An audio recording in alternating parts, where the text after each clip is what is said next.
Hey, what's up guys, TechTime here and I'm back again with a brand new video. So this time around I decided to kind of do my 4-month review of the Samsung Galaxy A35 5G. My opinion on this phone hasn't fully changed, but there are some new thoughts that I want to share with you guys.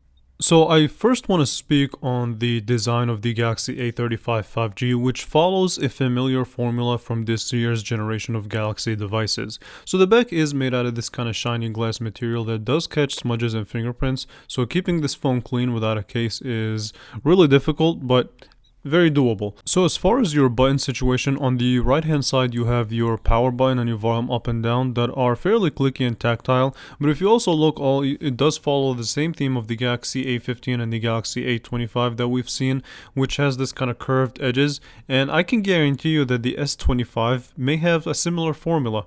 They always like to borrow from the A lineup. On the back of the phone you have your triple camera setup, which we will definitely discuss later on, but you have a 50 megapixel main sensor, ultra wide, as well as a macro sensor.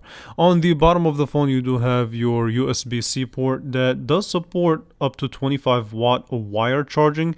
You don't unfortunately have any wireless charging, and that is kind of disappointing considering the fact that a lot of the Motorola phones that are targeted towards budget customers do have wireless charging, so Samsung needs to jump on that ASAP.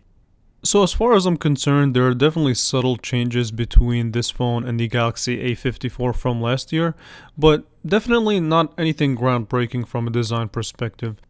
And hopefully with the next generation, we'll see a much improved design. As far as your front goes, you do have this really solid display. So it is a 6.6 inch 1080p display, 2340 by 1080p to be exact. It does have 390 pixels per inch, Corning Gorilla Glass Victus Plus.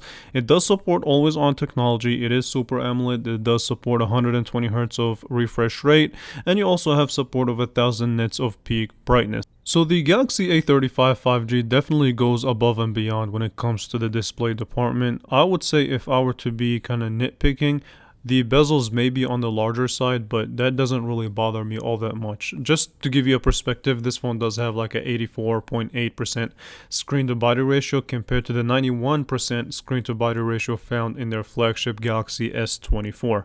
Now, as far as the display in general, like I said, it is 1080p, so it's not like a 2K panel, but that's fine. That shouldn't bother a lot of people.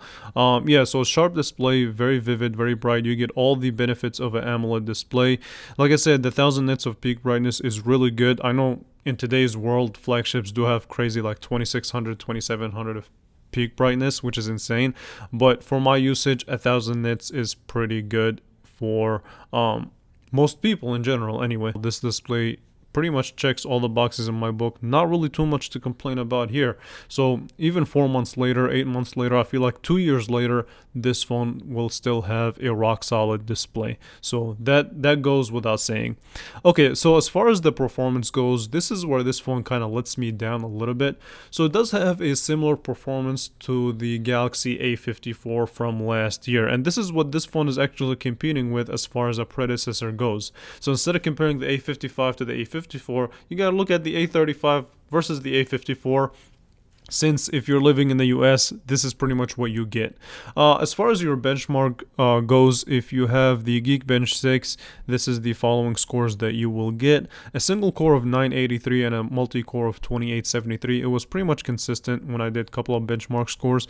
It may have varied between like 3 or 6 points here and there, but nothing too crazy. As far as I'm concerned though, the performance, again, it's not the top of the line. It's not going to be groundbreaking or anything, but for the people that are going to be using this as kind of a daily phone where they browse the web, use their daily tasks, their daily apps like phone app, messaging app, and web browsing, going through social media, anything that requires kind of light tasks, this phone handles it wonderfully. When you step into kind of a more high-end tasks like 3D gaming and heavy intensive graphics performance, that's when this phone is gonna, I don't want to say disappoint you, but it's not going to blow your mind. So if I want to get kind of technical with the specs, you do have the Exynos 1380 as far as your processor. It is an octa-core. The Mali G68 is your GPU, a standard 128GB of storage and 6GB of RAM. But if you really want to, you can upgrade to up to 256GB of storage and 12GB of RAM. But that's up to you at that point. I have the base model that cost around $399 unlocked. Okay, and essentially, yeah, that's as far as the performance goes. I feel like this phone will let you down in about a year or two in the performance department. I have a feeling that it's going to slow down, so keep that in mind if you're interested in buying this phone. As far as the camera capability goes, I did a full camera review. I'll leave it in the description below, but the TLDR behind the camera is that you do get a 50 megapixel main sensor, an 8 megapixel ultra wide, and unfortunately instead of a telephoto lens you only get like a 5 megapixel kind of macro sensor. Now this phone takes decent pictures, very similar to the Galaxy A54 pictures, I believe. And yeah, I mean, they're not bad, they're very decent, but they're not flagship quality pictures. So there's that for you. And you do have support to record 4K at 30 frames per second. It does have optical image stabilization. For video, you have to rely on the gyro electronic image stabilization. Okay, so here's my round out conclusion for this device. As a user, as someone that has been using this phone on and off for the past couple of months, I would say that this phone has been a good device.